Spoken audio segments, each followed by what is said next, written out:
G'day everyone, I'm Ebony Bennett, Deputy Director at the Australia Institute, and welcome to Pole Position, our fortnightly catch-up where we take a deep dive into the latest essential poll results for Guardian Australia. Just a reminder before we start that you can type in questions for our panel using the Q&A box, and you can also upvote other people's questions and make comments on them as well.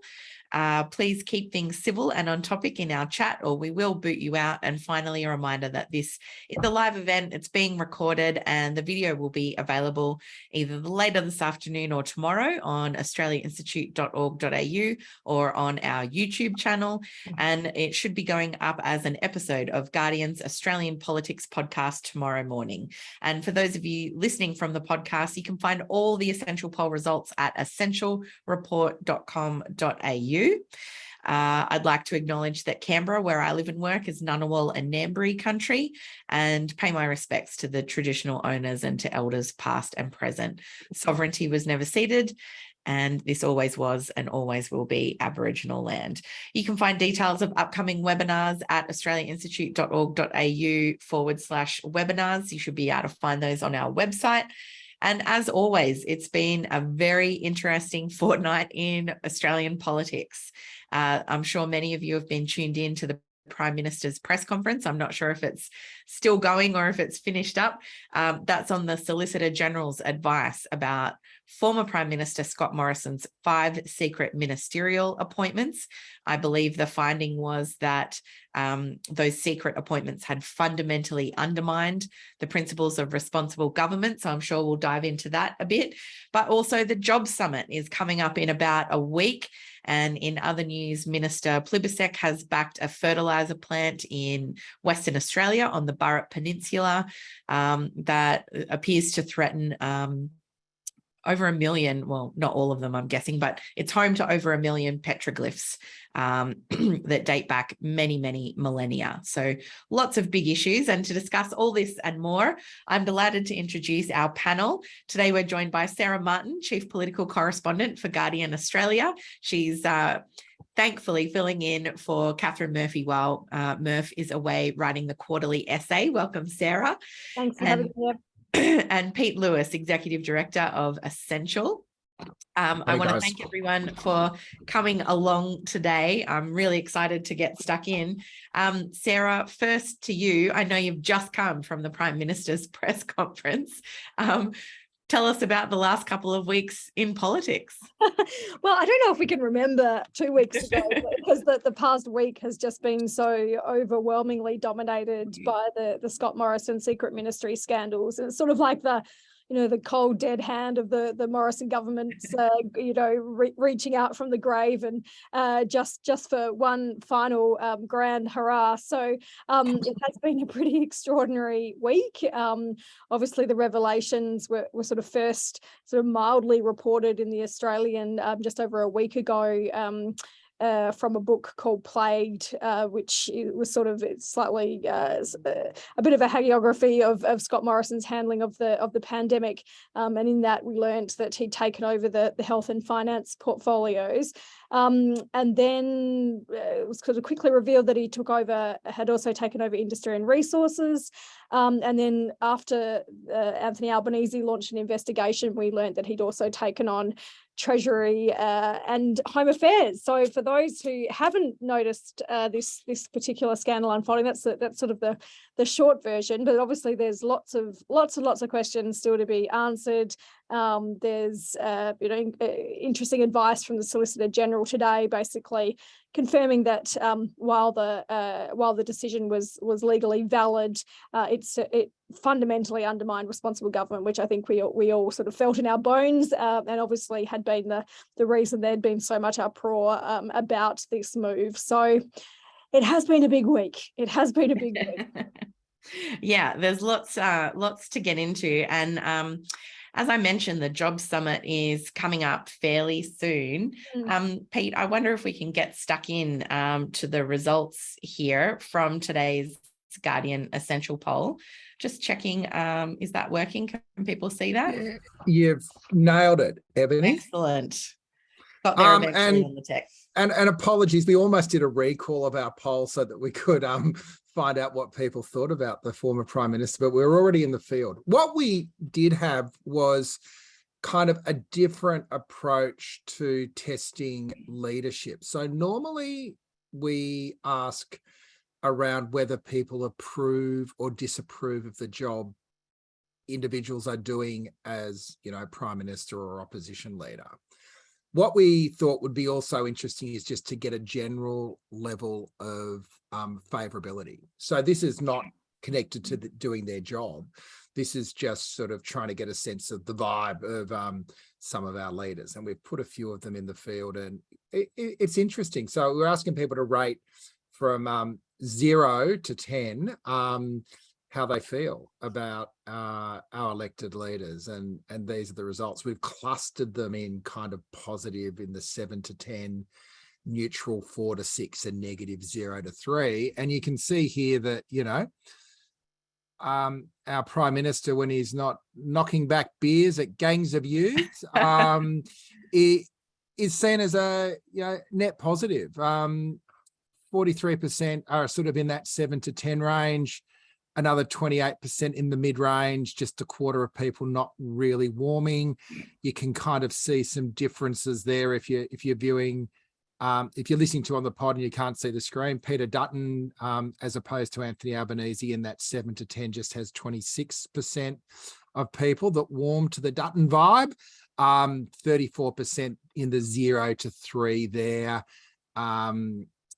We also tested that favourability with some of the other leaders of minor groups. So David Littleproud, who is he, you may ask? He's someone that has got a little bit of 21 positive, in that high positive, 27 negative, but then far more never heard of, 20% all up with no real understanding of who the fella is.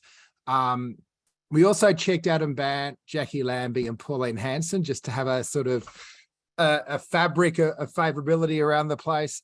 It's interesting. The Green leader and the One Nation leader are much more polarising. So the number of rating in the real negative territory for Bant, it's 37.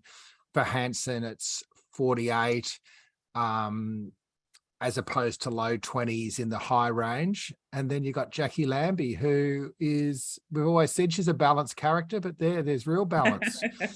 27 high, 27 low, 33 in the middle, and then a few that have never heard of her or aren't sure. What does that tell us? It tells us that the mainstream leaders actually have a stronger base. The leaders of parties on the edges are by nature more polarizing, hardly surprising. But a nice little, I think the interest is there. If we go back to that every quarter, we'll start building a bit of a series and seeing if those ratings move over time. So after that, we started preparing ourselves for the upcoming Jobs and Skills Summit and trying to get a sense of what the electorate is expecting and wanting from our leaders. And we threw a couple of propositions which we forced people to make a choice on, just to see where the dial lands. The first of these questions is giving people a choice between the proposition that Australia's economic system is broken and the government needs to make fundamental changes to sort it out, and the proposition Australia's economic system is basically sound and the government should only make minor adjustments to make it better.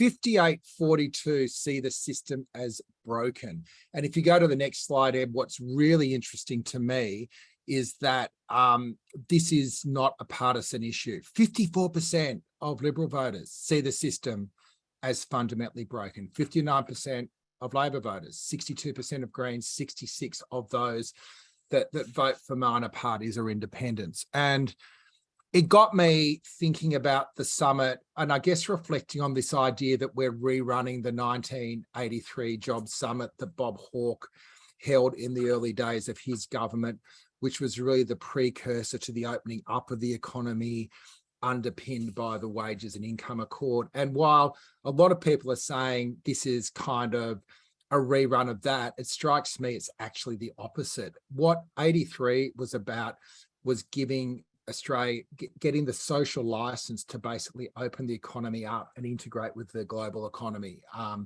underpinned by a social safety net that meant that the impacts weren't as strong or as hard, I guess, as Reagan and Thatcher, but still part of that global integration. It seems to me that it's almost a polar opposite this time around, where the problem is not that wages are spiraling, but wages aren't moving, and that global system, people have lost trust in that, particularly off the back of the global pandemic. So what does all that mean? I think that people are looking at this summit not as a bit of incremental machinery, but more what is going to come out that's actually going to shift the game and maybe give more power back to individuals on the way the system works. Yeah, and Sarah, if I can just bring you in on this next one, we've got here 80% of respondents said government should have an active role in shaping the economy, and just 20% governments should stay out and leave it up to the market. It strikes me that that is completely the opposite of how basically most economists and business leaders have talked about the economy for the last 20 years at least. There's been a real shift in attitudes there, hasn't there? Yeah, look, I thought this was possibly the most fascinating response in the poll. And I couldn't help but wonder whether the pandemic and obviously the government's role managing the pandemic had really shaped and perhaps changed people's opinions on that. And I guess we've also seen repeated instances of market failure, and people are now starting to feel that in their lives and their everyday cost of living concerns. So I in some ways it's surprising, but in other ways it makes perfect sense. So obviously that leaves the free marketeers very much on the fringe, with most people wanting to see the government take an active role in shaping the economy. And that's obviously bodes well for Anthony Albanese and Jim Chalmers as they're sort of developing a reform agenda. They've made no secret of the fact that they do want to be reformist. I think we could probably all cool our jets a bit about the likelihood of that happening in this term of government, but I think the game plan is really to use this term to sort of bed down some ideas. Nothing radical in their first term. They definitely want to win a second term, but then obviously keep a close eye on the reform agenda that they take to the next election. So, and obviously the Jobs and Skills Summit is a huge part of sort of developing that platform.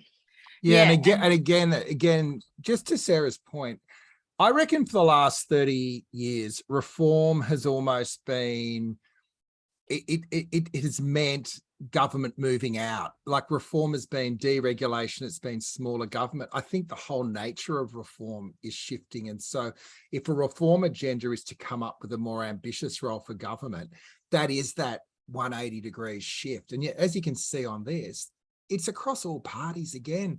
Forced to make that choice. Coalition voters are 77-23 up for. I just find that amazing. Government. 77, but more than three quarters of coalition voters think government should take an active role in shaping the economy. So the question though is, if there is that much enthusiasm for these propositions, where does the resistance come? And I think that will be interesting to see how the debates around the Job Summit play out. If you go to the next slide, Ebony, there's been a bunch of ideas rolled out, some quite radical, but I know Sarah led with the price caps, but 69% support price caps on essential services like energy, 61% placing taxes on companies that make additional profits due to rising inflation. This is government intervention. Setting paying conditions across industries rather than individual workplaces. It's over 50%.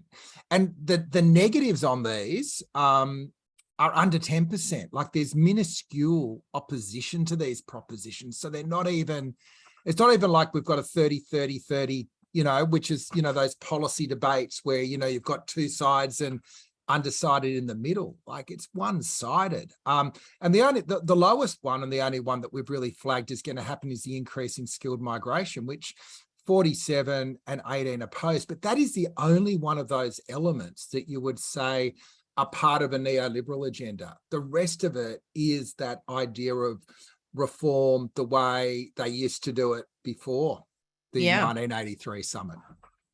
And if we can just come to the last one here, attitudes to groups' views of the economy. Why did you ask about this one, Pete? I was just interested in who'd have a credible voice at the summit. I'm interested how strong small business is seen as being to act in the best interest. So we asked, to what extent do you agree or disagree that the following groups' views of the Australian economy align with your best interests? So 56% say small business, 51% say community organisations, which I guess we meant civil society, 36% unions. That's interesting. That's about double the current rate of unions in the country, with another 35% neither support nor oppose. So they have a seat at the table, and the lowest is big business, but no one ever likes big business, right? But, I just thought, and where you can see the attacks against any sort of government intervention agenda coming is from that group that's got the least amount of social capital, big business, I would imagine. Yeah. I want to come back now to you, Sarah. Obviously, there's a lot to unpack in all of that. And the government, I think, has been really making an effort to kind of manage expectations about what's going to come out around the Jobs Summit. I think the Prime Minister was pointing out, you don't solve a massive skills or jobs crisis, after 1 day or 2 days of a summit. But there is a huge expectation here that people are happy for the government to intervene. They're wanting to see reforms and to make the economy work better. How well is that expectation management going, do you think? And is it shaping up to be a good summit for the Albanese government? Well, the Prime Minister has already made the point that he thinks it's a good summit before it's even begun, because obviously people are talking about this and it's really focused the minds of the community and businesses and industry and unions. Look, I think he's sort of talked down the prospect of another grand accord, sort of suggested that it's not a Hawke redux. That was the situation at the time, and decisions were made that suited the economic times in the 80s. So he sort of, I guess, put a bit of cold water on the idea that there's going to be some grand bargain that comes out of this summit. We know that obviously the refrain we're hearing from every single industry group at the moment is that workforce challenges are a huge issue. So there is going to be something on skilled migration. I think there's no doubt about that, and the government has made it pretty clear that they're looking at increasing the intake over the next few years. We sort of have a situation where numbers haven't returned to pre-pandemic levels, but there's also obviously limits to that and what that can actually solve. And of course, there are concerns about how that might play into wage growth. So there's going to be a lot of views aired. There's only 100 people attending the summit, and obviously that guest list has been kept pretty tight for a reason. I think there's also the possibility that there could be a bit of a breakaway accord sort of between the BCA and the ACTU, which is obviously there's mixed views about whether or not that would be a good thing or not. You can expect to hear discussion about industry level bargaining, and then of course many of the things that the poll asked about. So it's a big agenda in terms of outcomes. That you're right, the Prime Minister has said, we're not going to fix it after 2 days of summiting, but certainly it gives them a good base from which to build, some policy decisions that they'll take, and I expect will be sort of finalised and announced in the October budget. And Pete, whatever comes out of this, as the polling shows, it seems like an enormous appetite and support from the public to back some interventions here to make things work better. There is an appetite for ambition that I'm picking up in these numbers. I'm not quite old enough to remember the 83 summit. I was still in high school, but maybe some of the people that are joining us in chat would have been closer to it at the time. But I think the other thing looking back at that I find interesting is that it wasn't that all the big decisions on opening the economy were made in that 2-day summit, but the sense of that partnership between the different parts of the economy was forged at the summit, and that enabled the broader reform program that rolled out through the 80s and into the 90s and delivered the social wage and also stabilized the economy. So Of course, you can't summit your way to an economic reform agenda in 2 days, and there are serious self-imposed guardrails the government placed on themselves in order to get into power as well. So there are a number of design constraints, but I do think that if we remember, the one promise that the Prime Minister did made was to make the economy work for people. And I think even if we got to the point where the summit was looking at the economic challenges through the eyes of workers rather than through the broader system, it will be a really important step forward. And then, of course, you've got workers in key areas, you've got the caring economy workforce, you've got the disability workforce, Indigenous workforce. But if you look at those as people rather than as widgets in a system, I think it will open the way for a really important reform agenda over hopefully not just one term, but a number of terms of Labor government.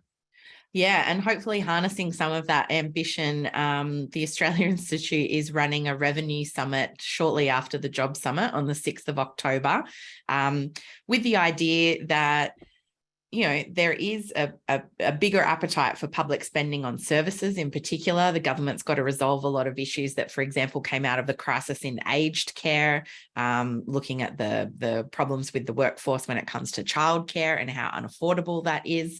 So we've got a lot of kind of spending that the community now expects from government and wants from government, but there's this kind of missing piece where we talk about the revenue elements of that. So people can find out more about that on australiainstitute.org.au. Early bird tickets are on sale. But Sarah, coming back to you, I do think that role of summits like the Job Summit, like the Revenue Summit, in the lead up to the budget, really just opening up this economic debate, which for so long, I feel like has excluded the public to a certain extent, really focusing quite narrowly on whatever the Business Council of Australia thought was valuable. Now we've got kind of unions coming to the table. Civil society feels like it's back in that conversation. It feels like we might get some different results here because there might be some more diverse people around the table. Does that seem like the approach to you, that the government is kind of inviting more people into the conversation?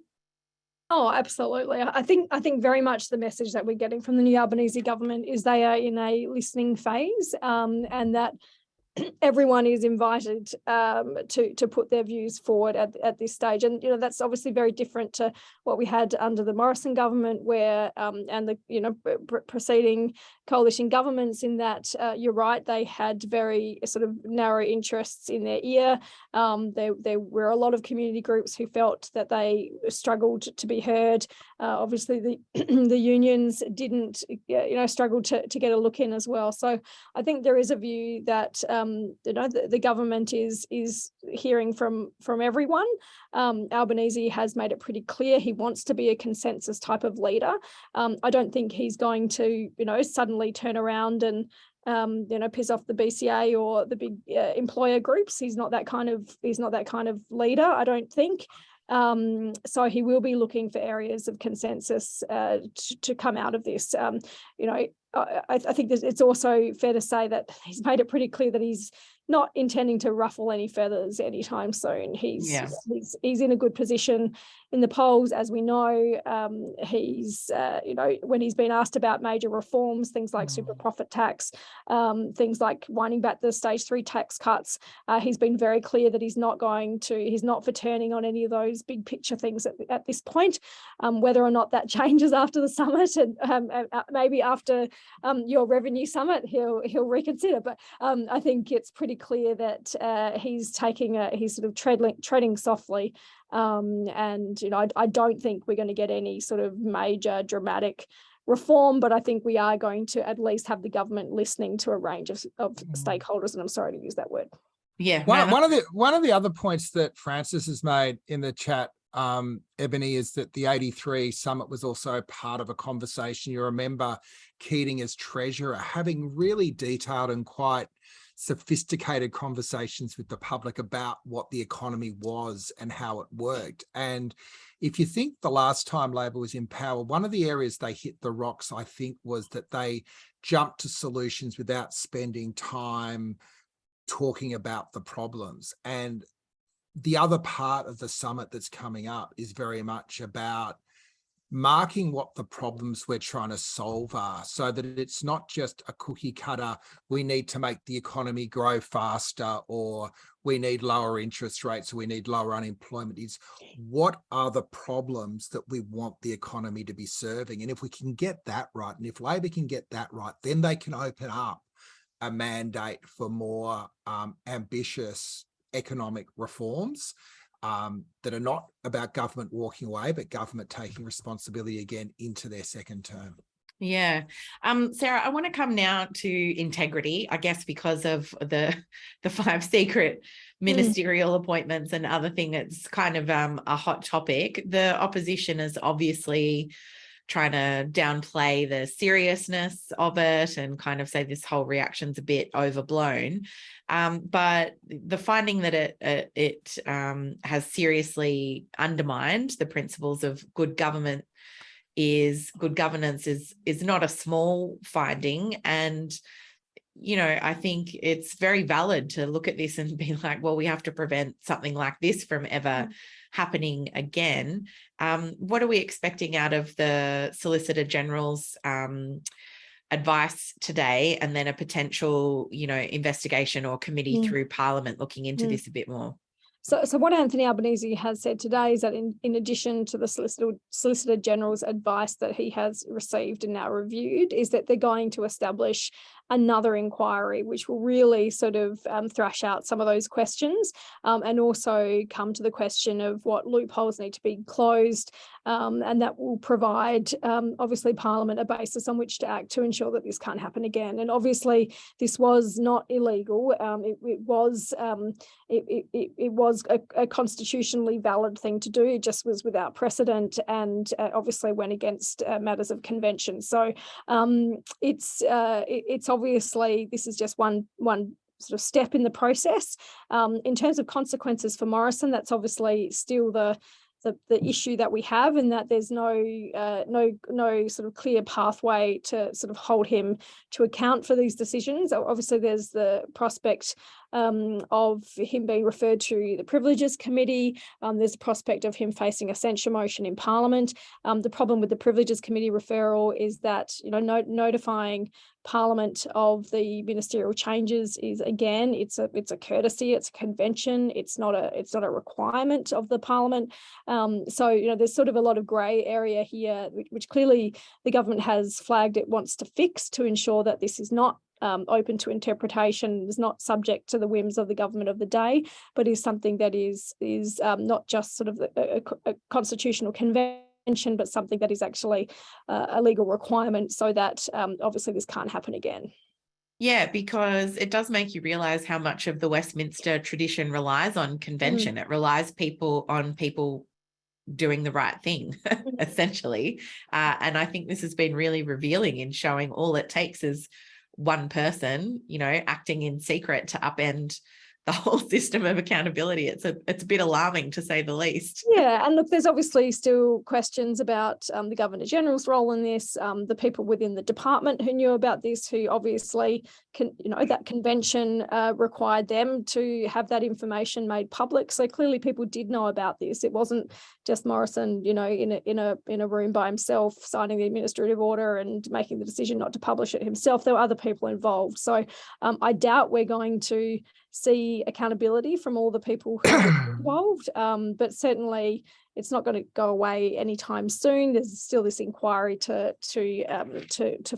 come, and also obviously what action the Parliament may take in terms of trying to at least reprimand Scott Morrison.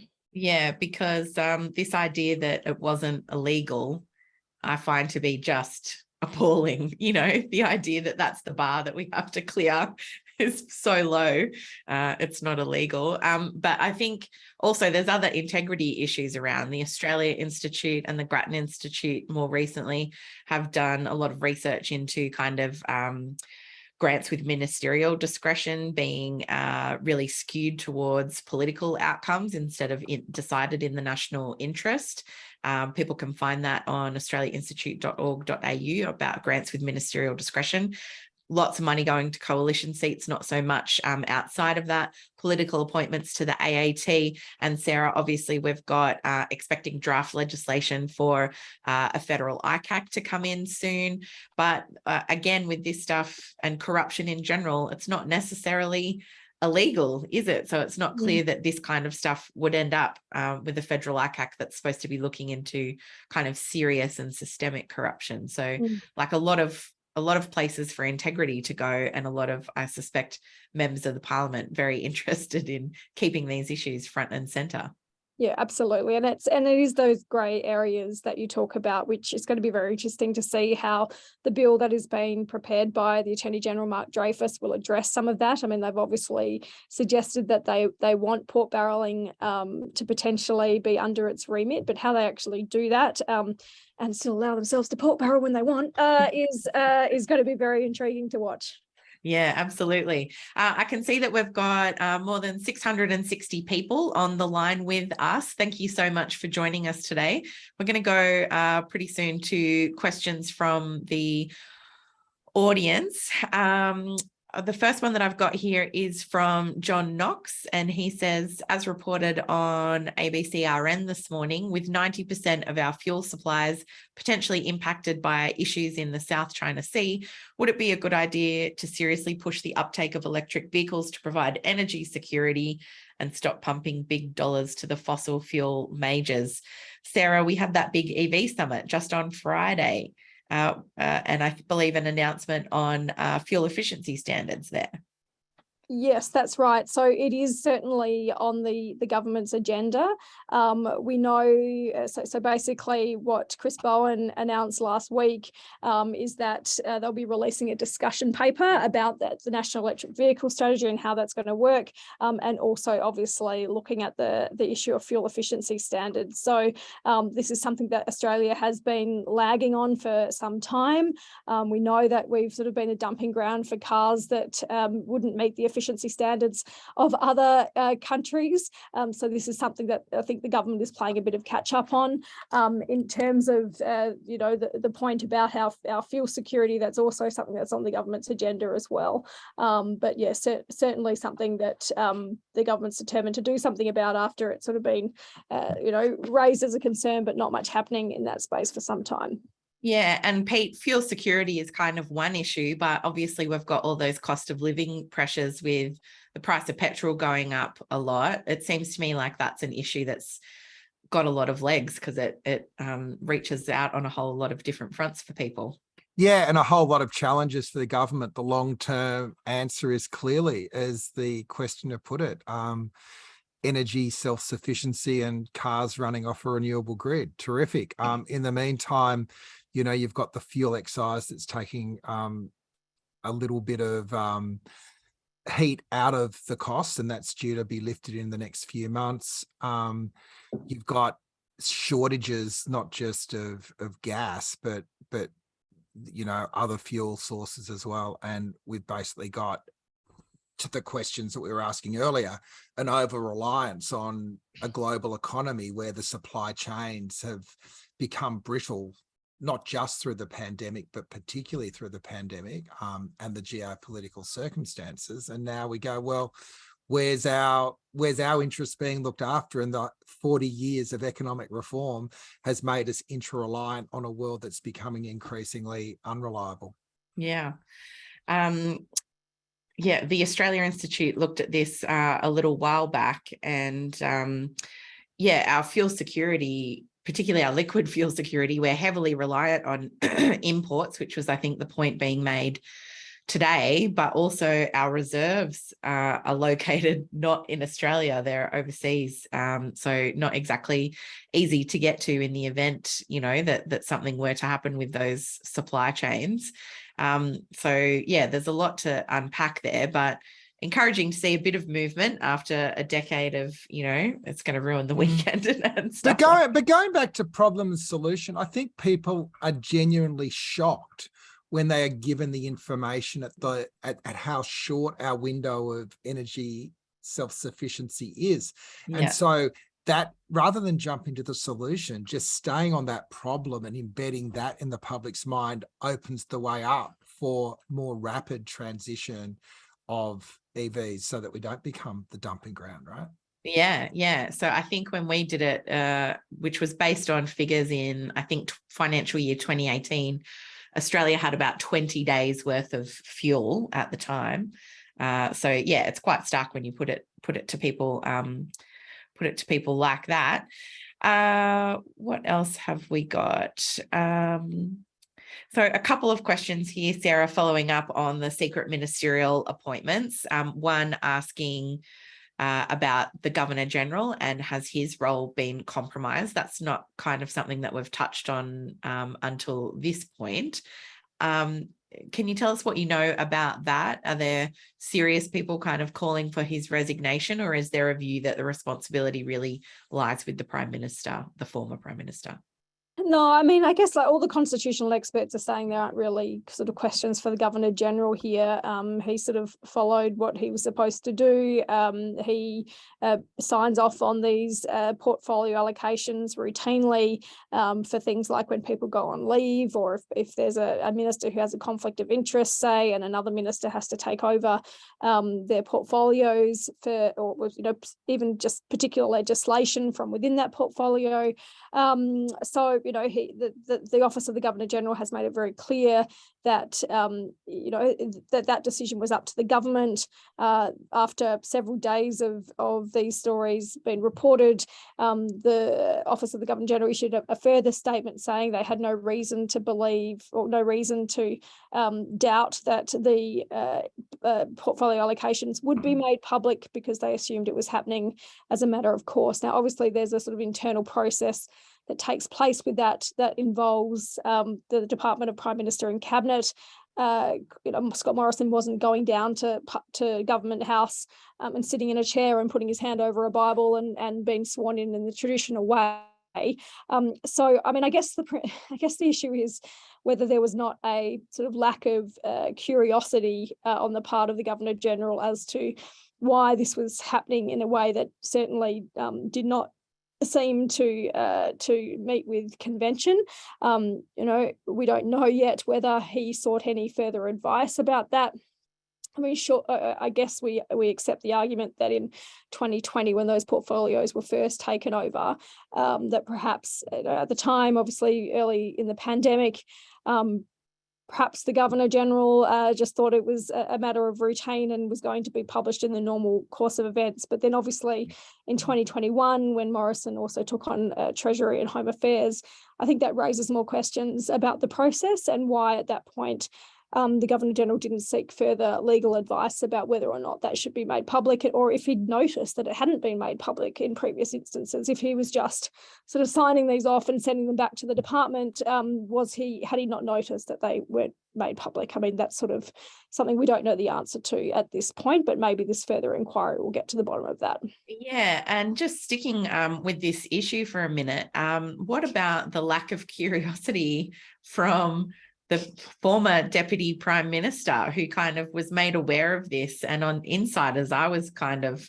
shocked, maybe isn't the right word at this point, but had more or less made the calculation, a completely political calculation, that he was going to put the interest of the Nationals and their additional ministerial positions that he had managed to negotiate over digging down into this issue when it came to his attention. Did you find that a bit extraordinary, to be honest? Well, I mean, in some ways, I don't think in anything that Barnaby Joyce says or does, you tend to have a high bar for what is extraordinary. The Joyce bar of extraordinary is something else. But yeah, look, obviously at the time, further questions should have been asked. I think it got sort of tied up in all the hullabaloo over net zero negotiations and the goings on between the Liberals and the Nationals at the time. I guess the other thing with the PEP 11 decision and Morrison making the announcement at the time is, he stood up and he said, I am making this decision. I have the authority to make this decision. People assumed, and journalists included, those who are paying attention to the Pepper Lab thing, which is obviously very, very much a local focus for people in those seats, but wasn't really sort of on the national agenda. People knew that Pitt had been opposed to it. People knew that this was a captain's call from Scott Morrison. And I think people assumed, and, they say in journalism, never assume, that, he had just had sort of pulled rank to make that decision. But no one had any idea at that stage that he'd obviously not just pulled rank, but he'd, pulled the portfolio and had kind of almost threatened Keith Pitt, saying, if you don't make the decision that I want you to make, I'll make the decision for you, because I'm also secretly the minister. I mean, it's fairly extraordinary that didn't become apparent at the time, and pretty extraordinary that the Nationals didn't make more of a song and dance about it at when they became aware of it way back in mid-2021. But again, I think if we recall the context, Barnaby Joyce was busy negotiating, billions of dollars for boondoggles across the regions. This was obviously something they were prepared to cop. They also obviously believed that Scott Morrison was making the decision because he thought it would help them save those seats, which they subsequently lost. But clearly there was political shenanigans going on behind the scenes that, again, should have been made public and weren't. There's this common theme across it all that it's almost been staring in plain sight that there was this huge encroachment on the power of the Prime Minister. I'm just blown away that our friends at News Limited, who had the scoop of the year, thought it was a positive and kind of downplayed it, which I'm sure they've got some justification for it, but I can't see it. But there's a few comments in the chat sort of thinking about the role of the GG and the case for a republic, and whether what we expected the GG to do in a situation like this, where it is such a purely ceremonial role, and if there was a role that had some form of more legitimacy or authority to be acting on our behalf, whether it would have played out any differently. I don't know. I've got an answer. It's got a question. Yeah. I found the whole thing extraordinary. It reminded me of when Gladys Berejiklian appeared before New South Wales ICAC and more or less said, well, pork barrelling is just how we do it, like it's how it's done. And I'm like, when did that become the norm? I find that completely unacceptable and quite mind-boggling. And the idea, Sarah, which I think came out in the Prime Minister's press conference, where he's kind of defending all of this stuff, he was more like, well, I said publicly I made the decision, and it was, the stupid press gallery who didn't say, did you make that decision as the minister? I found that to be quite a, that was just justification to me as well. It was sort of emphasizing that he'd made the decision, but not telling the public or the parliament that he made the decision as the relevant minister at the time. Exactly. I think it's just extraordinary. It was great seeing him trotting out the latest hits again at that press conference. It was like watching a Pixies concert doing their best album, right? Look, it was sort of, the thing with this is it's so on brand. Like everything about this is so Scott Morrison. Like it's Scott Morrison, like condensed. It's like the essence of Scott Morrison. The genre.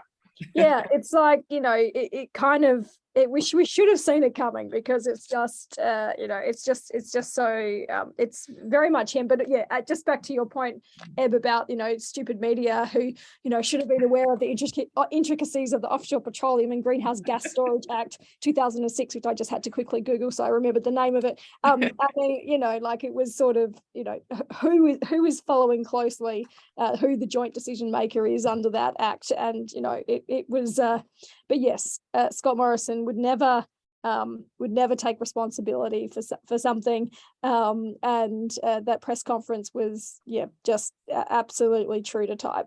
Absolutely, it was. I can see a couple of different things that I'll come back to, but I did just want to ask you, Sarah, I'm not sure if you personally have covered this, but hearing today about the decision on the fertilizer plant in the Burrup, it's something we have touched on in the past.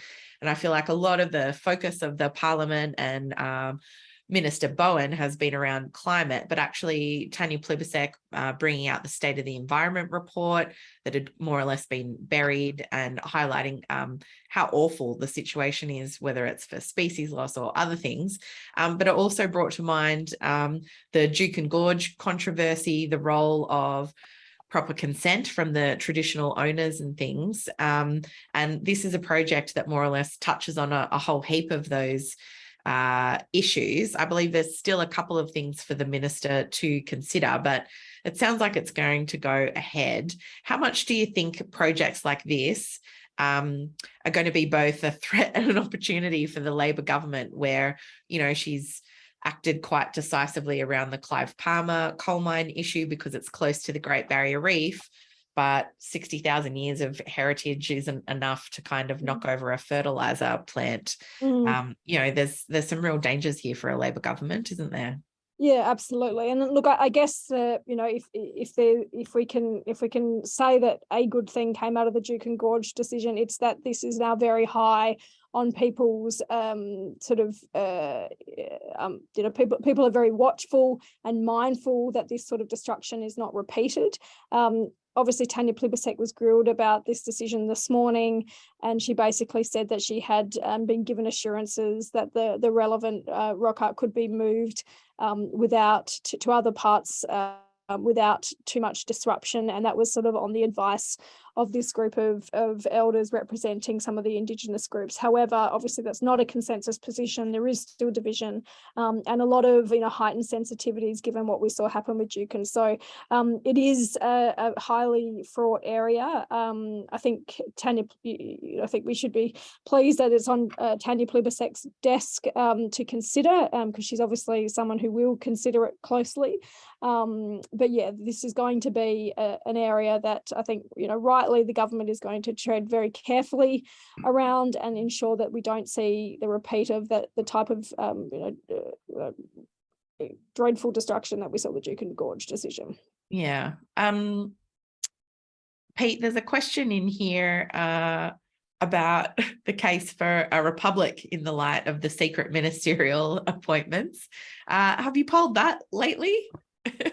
We haven't polled republic per se. Last week or the last cycle, we did ask for our friends at the ARM who are trying to sort of get that show moving again around the oath to Parliament. And I'm going to try to pull it out, but it was an incredibly high number that said it shouldn't be to the Queen. It was like over 80%. Like, I think the vibe's there, and the republic is really now, I think, more a sequencing piece in my mind. And I think, you know, obviously the government has this view, you've got to get the voice proposition to maturity and a vote. Next cab off the rank could well be choice, which is the republic proposition that we should be able to choose our head of state. And then maybe that becomes the condition precedent for negotiating a treaty. So you can actually see, if we get this right, a sequence of constitutional reforms that may modernise our democracy, underpinned, one would hope, by a federal ICAC with teeth over the next decade, if Labor can build a consensus around these sorts of changes. But the case is there. I think the issue with the Republic has always been the salience of the issue and what is the problem you are trying to solve. And I think having situations like this where we've got this weird fallback the Governor General in roles that most people don't understand and don't make sense is actually part of that salience piece. Yeah. Sarah, I've got another question here from Robin Thurston that says, are there any potential long-term ramifications between the Liberals and the Nationals after the portfolio takeover? We have seen that Karen Andrews, a Liberal minister, had called for his resignation. A lot of other colleagues really hadn't gone that far, but yeah, at the end of the day, it was Keith Pitt who was usurped, essentially. And, you know, we know that there's an agreement. I think one of the other Nationals was talking about this being a breach of that agreement. Do you think that's going to have any long-term implications for that partnership?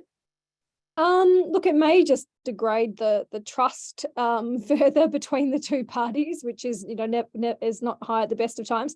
Obviously, the calculations for ministries in a coalition government are just based on crude arithmetic and, based on how many members of the Nationals are in the coalition party room.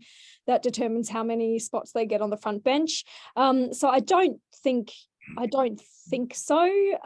But obviously, you would expect the Nationals to be going in with, I guess their, they will be going in as suspicious as ever with the Liberals' intentions, and they'll use this, I'm sure, to ensure that whatever they are able to extract in the next coalition agreement, whenever that may be, if it's, who knows what the parliament will look like if we're ever in that situation.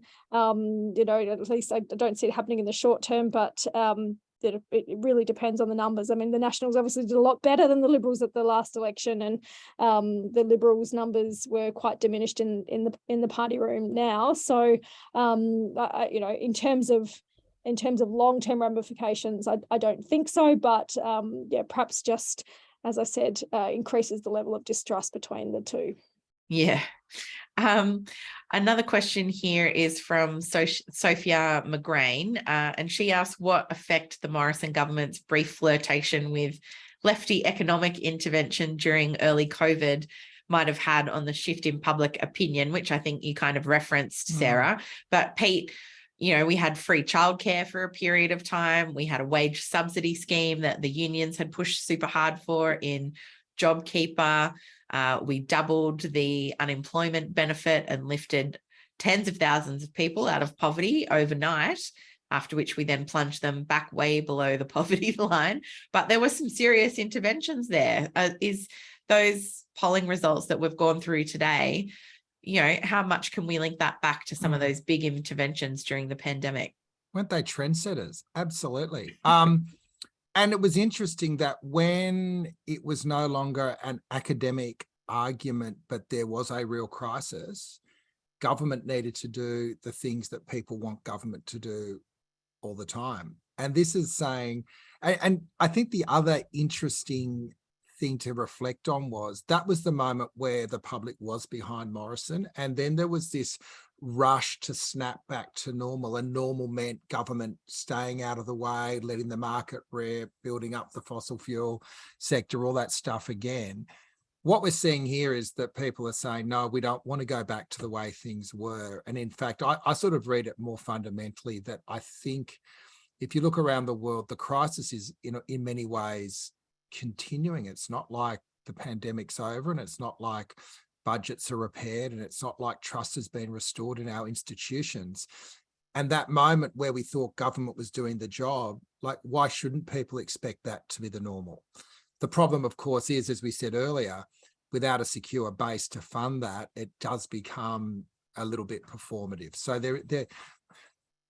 again, this is why I say, if this process is managed well, not to summit our way to a solution, but to get the settings right for the next term or two in power, with people trusting government to not just depart from their lives, but fill the needs. I think there's real positivity. And, if Morrison wants to claim a bit of credit for that, good luck to him. And it does, I guess, bring back that idea that oftentimes it is the raw political calculation that does shift government. So we might, as Sarah said, have Anthony Albanese kind of ruling out any serious tax reforms in the short term because they didn't take them to the election. But as we saw with Scott Morrison on PEP 11, he was all for opening gas fields in the Beetaloo and in North Queensland and all that. But when it was off the coast of Sydney, it was a different proposition entirely. I think that stage 3 tax is still the really, really tough one, because it is not just a tax cut, it is a flattening of the system. I'm sure your revenue summit's going to look at this, but anyone with a progressive bone in their body would be appalled at the idea that you're basically moving to a flat tax. Now, Labor was not the architect of this system. It made, arguably the correct political call that it could not win an election, being seen to be, you know, standing in the way of tax cuts. But it is a real structural challenge now. We polled it the other week. There wasn't overwhelming support to scrap it, but it was more than wanted to maintain the status quo. Again, that would require a groundswell from us for the government to respond to. You cannot see a government saying, oh, we're going to change our mind on this. It would have to be driven by public. And those numbers, though, say if you go to the natural conclusion of the 80-20 split wanting to see the government do more, then what's going to fund that? What's that going to take? So I don't know. Like I suspect they're just going to hold their nose and let those that tax system flatten. But gee, you wouldn't want to die wondering, would you, if you're someone that believes in a more equitable country? Yeah, because Sarah, again, the calculation there being a political one, on the one hand, they're not wanting to break an election promise. And as Pete said, they weren't the architect of the stage 3 income tax cuts. On the other hand, they were legislated well before we had a pandemic or any kind of economic crisis or supply chain issues or rising inflation. They were legislated in a very different time, and there's big risks, I think, for Labor, even if they do just wave them through. That's, you know, much less revenue permanently for all future Labor governments who are in, as well as the obvious inequality of it. So yeah, there's still probably a long way to go on some of making the case for some of those reforms. I mean, the problem they've got is that not only are they already legislated, but they're legislated to come into effect in 2024 before the next election. So it's very difficult for them to do something this term without breaking an election promise. But going to the next election, promising to wind something back that's already in place is even more difficult. So yeah, how are you going to put taxes back up again? Yeah, like, and you know, that would just be a gift to the opposition. People wouldn't worry about. People wouldn't concern themselves with the nuance or the detail. It would just be, you know, Labor's going to, you know, put their hand. Well, the only way through would be to do a John Howard and seek a mandate and delay it for a year. Like, that's the only way through. Yeah, I mean, yes, it'd be potentially try delaying it, but they're due to come into effect in 2024. So, you know, how you know, the timing of that is tricky. I suspect what they will do instead is allow them to happen, and then they'll come up with some way to sort of claw back some of that revenue through other means and take that to the next election. Yeah, we shall see. I'm afraid we're going to have to wrap it up there. Thank you so much, everyone, for joining us today. As I said, north of 660 people along for the ride today. Thanks to Sarah Martin for your time, and Pete Lewis, as always. You can find Sarah on Twitter at Ms. Marto. Pete Lewis is at Peter Lewis EMC, and you can find me at Ebony_Bennett with a double-N-double-T. Don't forget to subscribe to AustraliaInstitute.tv and to our podcast, Follow the Money. Head on over to australiainstitute.org.au to find out and purchase your early bird tickets to the Revenue Summit and check on some of that research that we referenced today. And don't forget to head on over to Guardian Australia for Sarah's analysis of the poll results today. And as we said, the audio from today should be going up as a podcast pretty soon. Thanks for tuning in. Stay safe out there. Take care of yourselves, and we will see you very soon. Thanks, everyone. Thanks all.